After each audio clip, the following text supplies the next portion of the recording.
Ladies and gentlemen, welcome back to my YouTube channel, King Analysis.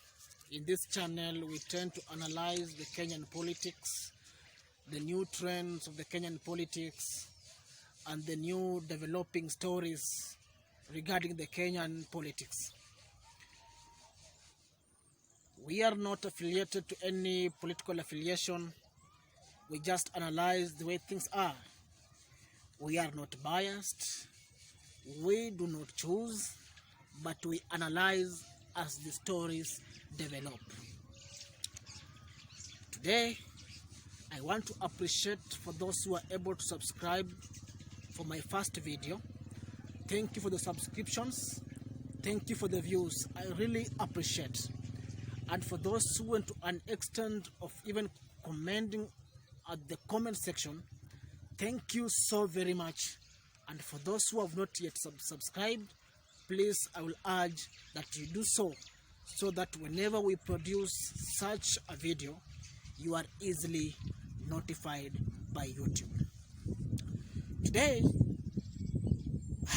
I want to go and analyze, rather I want to analyze the Jubilee politics.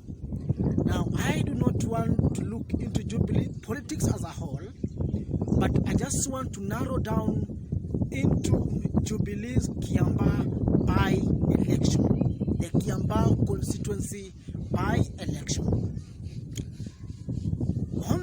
On April 26th of this year, IEBC, in the Independent Electoral and Boundary Commission, actually announced that the mini polls from the Kiambaa, or rather from the Kiambu, will be held on 15th of July this year, after, or rather this coming in after the death of a Kiambaa constituency member of parliament, Paul Koinange.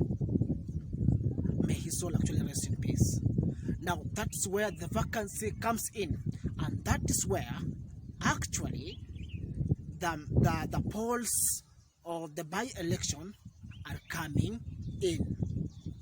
Now, today I'll actually base specifically on the Kiambaa constituency by-election.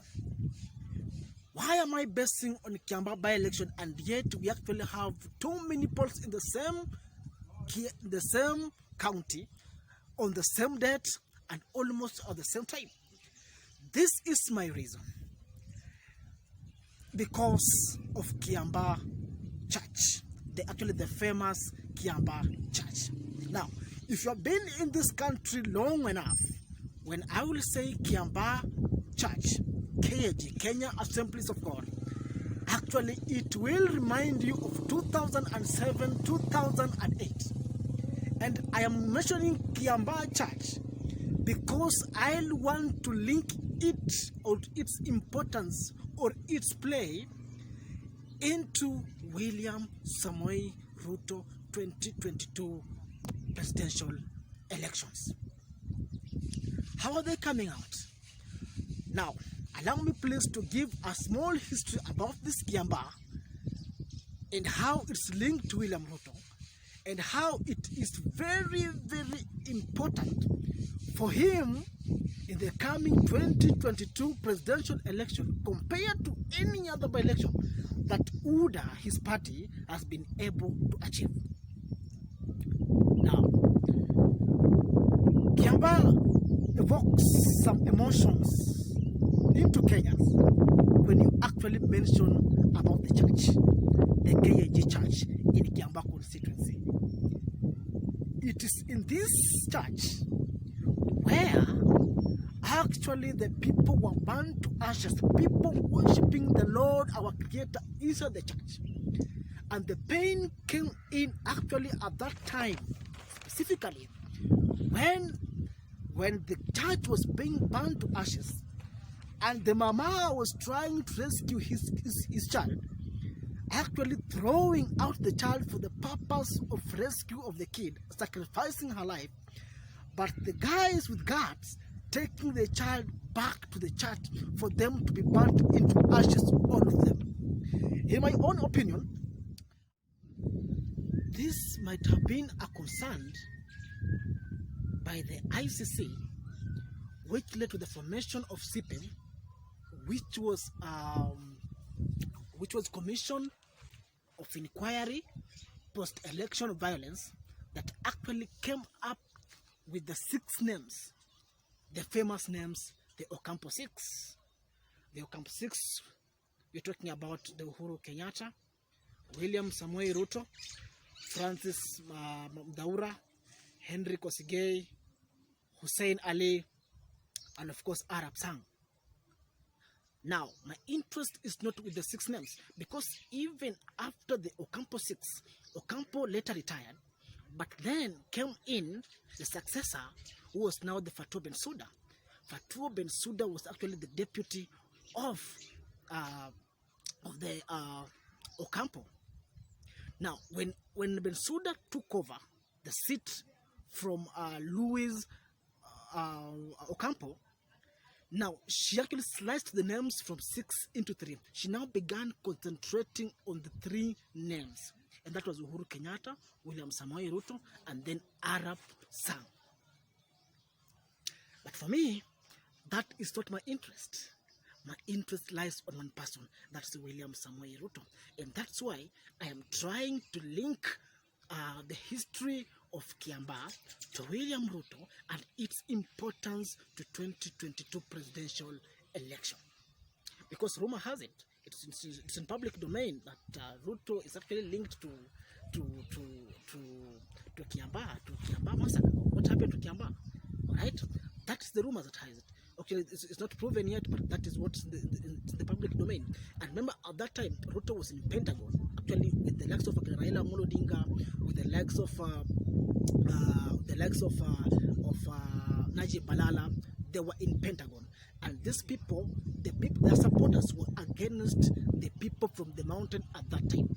So, including the Kalenjins, they were actually against the mountain people at that particular time.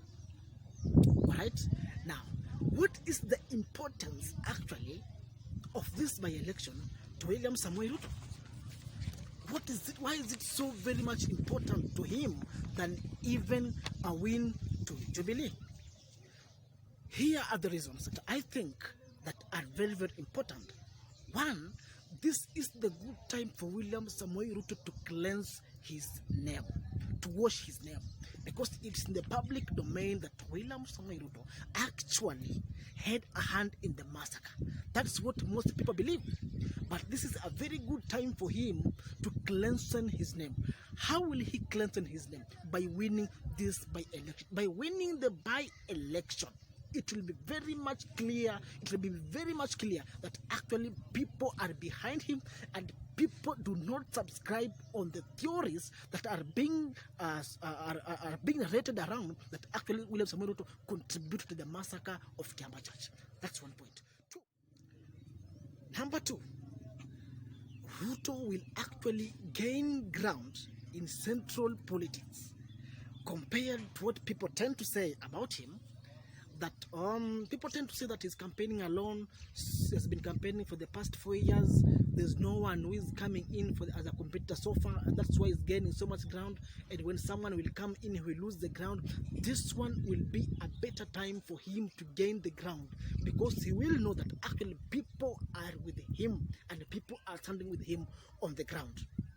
Number 3, there have been allegations by the Jubilee people, trying to give excuses each and every time, saying that so far they have not had a very good or well-grounded candidate who has been able to run on their party. Now, this time around, they have Kariri Njama. Kariri Njama is well known in Kiambaa constituency because of his good work. Yes, because of his development projects. It's a very well known, and actually, in the past 2017 elections, he emerged as number 2 after Paul Koinange. He emerged as number 2. Now, this one, it will be the best time for him. Now, this one, It will be the best time for him, and at the same time, is actually the best candidate for Jubilee. Now, in case Ruto will beat Jubilee, they will not have any excuse or narrative that they have never had a good candidate, because actually Kariri Njama stands a very big chance to win these elections. He stands a very big chance because he's well grounded, he's well connected to the people, and Jubilee will have no excuse. Now, if Ruto will win this, they will have beaten Jubilee 10-0. Actually 10-0. Number 4, this one will give William Samoei Ruto the momentum of any other by-election, the momentum all the way to 2022 general election. It will give him the stimulation, some power, some steam that will make him to run. All right, it will be like a force that will give him a momentum that was 2022. So it's very, very important. Now, how about if UDA will actually lose this election? Actually, I told you earlier that the win for Jubilee will be massive, and the failure for UDA will be not massive as the win for Jubilee. All right? Now, this is how it comes. In case UDA loses, actually there are just some, maybe say 3 reasons. One, the ghost, the Kiambaa ghost will still haunt Ruto, because it actually is still haunting him up to now. To be honest, it's still haunting him. In each and every time we have a case, such a case related to that of Kiambaa, people evolve this story that comes back again to how William Samoei Ruto. 2, in case UDA loses, actually these are the gains of Jubilee again. 2, the Jubilee, right, will be able to use the narrative once again that people from the mountain will always vote as a bloc, and that the time is coming when actually they will be able to come together and vote as one and leave William Samoei Ruto. The narrative will actually gain its momentum, because it will be sure that if we actually were able to beat Ruto in this by-election, then it simply means that actually people are still with Jubilee.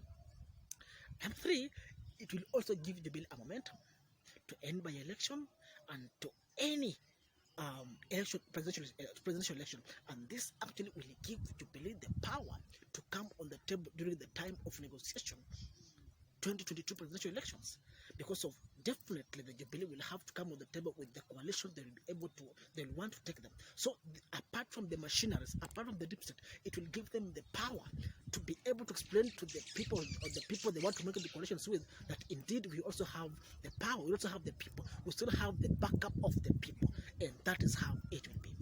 Thank you so much for watching this video, and please, I just really want to ask you that subscribe to this channel. Subscribe. Help this channel to grow, and God bless you. God bless you, people. God bless you.